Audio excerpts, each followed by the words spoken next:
Continuamos con la parte 2 del vídeo sobre espectrometría de fluorescencia molecular. Si en la primera parte entendimos qué es la fluorescencia a nivel físico, ahora nos adentraremos en qué factores la controlan, cómo medirla y qué instrumentos necesitamos.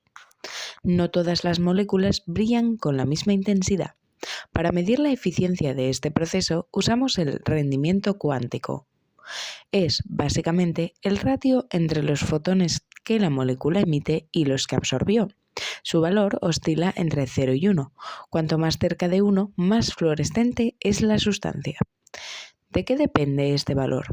De dos cosas: de la propia estructura química de la molécula y de su entorno.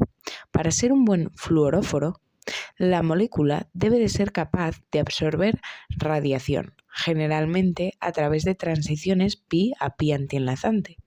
Por eso, los hidrocarburos aromáticos con dobles enlaces conjugados, como el benceno, la quinolina o la famosa fluoresteína, son los protagonistas de esta técnica. Hay 3 reglas de oro estructurales. 1. A más anillos aromáticos, más fluorescencia. El antraceno brilla más que el naftaleno y este más que el benceno. 2. La rigidez es clave. Si una molécula es flexible, pierde energía vibrando. Si es rígida, como el fluoreno, la emite como luz.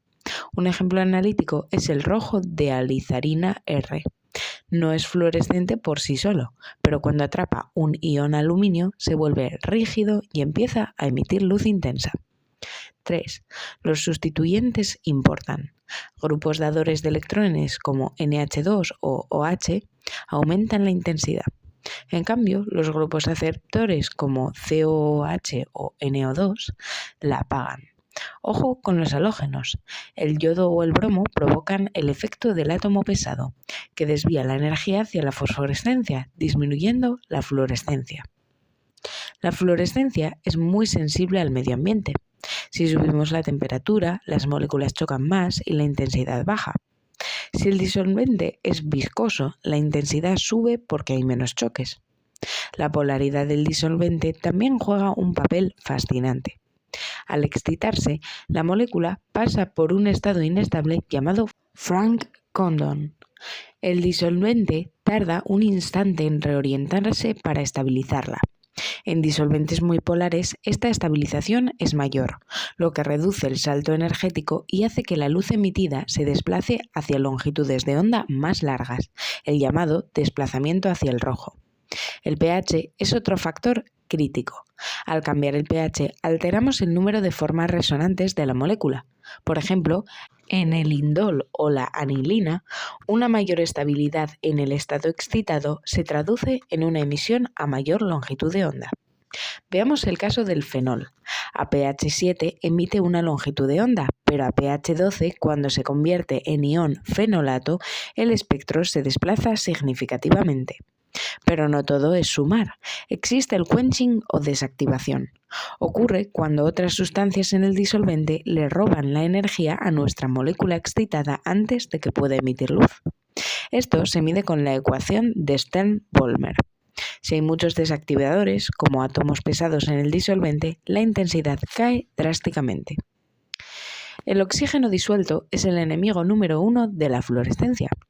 Es un oxidante y además es paramagnético, lo que favorece que la molécula salte al estado triplete, apagando el brillo fluorescente. Ahora, hablemos de números. ¿Cómo se relaciona la intensidad IF con la concentración? Partimos de la ley de Beer, pero dado que la fluorescencia es una emisión, la fórmula es más compleja. Involucra el rendimiento cuántico, phi-F, la intensidad de la fuente, I0, y el camino óptico, B. Usando un desarrollo matemático de Maclaurin, podemos simplificar esta relación. La buena noticia es que a concentraciones muy bajas, cuando la absorbancia es menor a 0,01, la intensidad de fluorescencia es directamente proporcional a la concentración. Esto nos permite crear rectas de calibrado perfectas para análisis cuantitativos. Sin embargo, si nos pasamos de concentración, perdemos la linealidad por dos fenómenos. 1. Autoatenación. Las moléculas excitadas chocan entre sí y se apagan. Y 2. Autoabsorción. Una molécula emite luz y su vecina, en estado fundamental, se la come antes de que llegue al detector. Para medir todo esto, usamos un espectrofluorímetro. Sus componentes son 1. Fuente de radiación. Normalmente una lámpara de arco de xenón, que da una luz continua y potente en todo el rango ultravioleta visible, es decir, de 200 a 800 nanómetros. 2. Selectores de longitud de onda. Usamos dos. Uno para elegir con qué luz excitamos y otro para medir qué luz se emite. Aquí está el secreto del diseño. El compartimento de muestra usa cubetas de 4 caras transparentes, de cuarzo para el ultravioleta. A diferencia de la absorción, donde el detector está frente a la lámpara, en fluorescencia el detector se coloca en un ángulo de 90 grados. ¿Por qué? Para evitar que la luz de la lámpara entre directamente al detector. Solo queremos medir la luz que la muestra emite hacia los lados, mejorando así la sensibilidad. Para terminar, ¿por qué usar fluorescencia en vez de absorción ultravioleta visible convencional? Sensibilidad. Es mucho más alta. Podemos detectar trazas y ultratrazas hasta 10 a la menos 10 molar. Selectividad. No todas las sustancias son fluorescentes, lo que nos da menos ruido de fondo.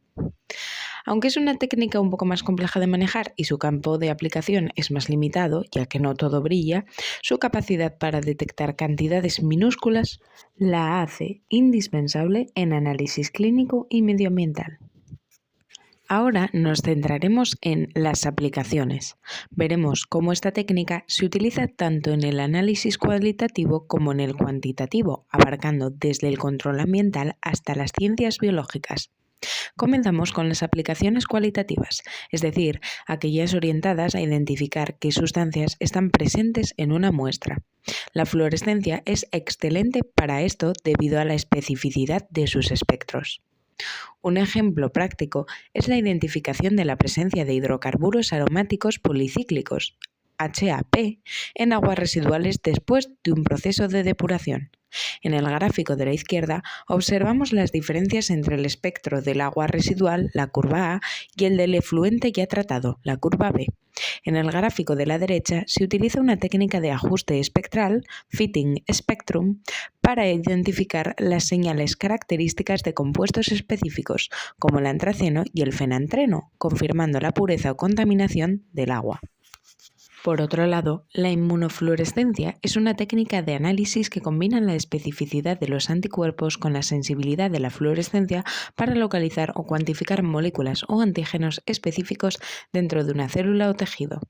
Existen dos modalidades principales según cómo se unan los anticuerpos y los fluoróforos a la muestra. Está la inmunofluorescencia directa, en la que el anticuerpo que reconoce directamente al antígeno está unido al fluoróforo. Y la inmunofluorescencia indirecta, que se realiza en dos pasos. Un primer anticuerpo se une al antígeno pero no está marcado. Luego un segundo anticuerpo que reconoce al primario lleva unido el fluoróforo. Pasando al análisis cuantitativo, el objetivo es determinar qué cantidad de una sustancia hay en la muestra. Una de las vías más directas es aprovechar la fluorescencia nativa, es decir, la capacidad natural de ciertas moléculas para emitir luz sin necesidad de añadirles un marcador. Existen unos 200 compuestos orgánicos de gran interés en campos como la farmacología, la industria alimentaria o el análisis ambiental que presentan esta característica. En el ejemplo de la diapositiva vemos la determinación de quinina en agua tónica. Como podemos observar, el gráfico de calibrado muestra diferentes curvas de intensidad para concentraciones crecientes de quinina desde 100 hasta 500 partes por billón, medidas a una longitud de onda de excitación de 350 nanómetros y de emisión de 450 nanómetros. La altura del pico es directamente proporcional a la concentración del alcaloide. Cuando una sustancia de interés no es fluorescente por sí misma, podemos emplear un reactivo para formar un producto fluorescente. Las reacciones de la forma A más reactivo para dar lugar a producto fluorescente, donde la intensidad de fluorescencia será proporcional a la concentración del producto, es decir, I de F es igual a constante por concentración de producto. Un caso destacado es la determinación de cationes metálicos mediante la formación de complejos. En la imagen vemos cómo el rojo de la lizarina R, que por sí solo no es fluorescente, reacciona con el catión aluminio para formar un un complejo altamente fluorescente. Para realizar este procedimiento, primero debemos establecer las condiciones óptimas de trabajo, pH, temperatura, disolvente y, a continuación, trazar la línea de calibrado. La fluorescencia no se limita solo a medir concentraciones directas.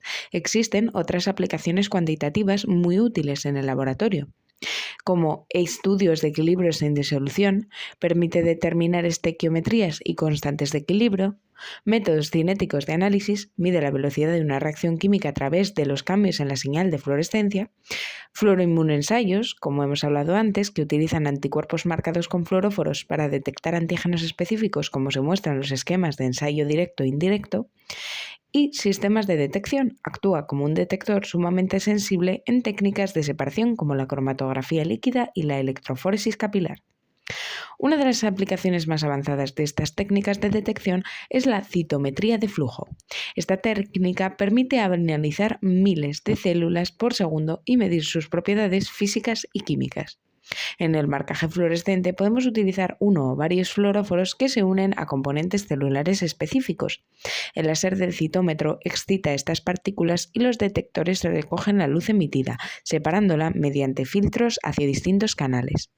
Como se ilustra en los gráficos de la parte inferior, podemos representar los resultados mediante histogramas de una sola variable que muestran poblaciones con baja o alta intensidad de fluorescencia o mediante gráficos de puntos en 2 dimensiones para estudiar la doble tinción de las células.